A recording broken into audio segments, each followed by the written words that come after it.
તો અહીંયા આપણે એક ફ્રેક્ચર મળી ગયું છે। આ ફ્રેક્ચર ઉપર આપણે રિપોર્ટ કાઢશી। રિપોર્ટ કાઢ્યા પછી આપણે કહેશી કે કયા પોઈન્ટ ઉપર બોરિંગ કરવાનું છે।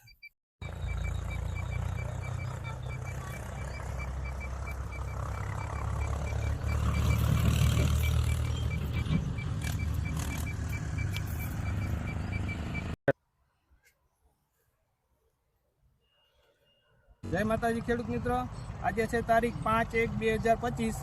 આજે આપણે આવ્યા છે રમણભાઈ ડાયાભાઈ મકવાણા, ગામ કેસરિયા, તાલુકો ઉના, જિલ્લો ગીર સોમનાથ। અમારે 7 વીઘાની જમીન છે, એમાં 4 બોર, એક કૂવો છે, એકેમાં પાણી મળ્યું નથી। અમે ભરતસિંહ અહીંયા જોવા આવ્યા છે આધુનિક ટેકનોલોજીથી, અને અહીંયા નિશાન આપ્યું છે 180 ફૂટ ડાર કરવાનું કીધું છે। મિત્રો, રમણભાઈ 7 વીઘા ખેતરમાં ડુંગળી અને બાજરીની ચણાની વાવેતર કરેલી છે। હાલ એને પાણીની ઘટ થઈ છે।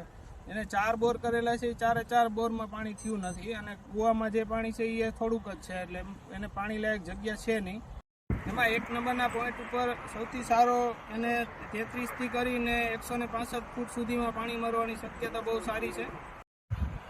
અમે જે બોર કૂવાનો પોઈન્ટ આપીએ છીએ એ પોઈન્ટ જો કોઈ સાબિત કરી દે કે આ ખોટી જગ્યાએ પોઈન્ટ છે તો આપણે 100% પેમેન્ટ બધું રિફંડ કરી દેવામાં આવશે।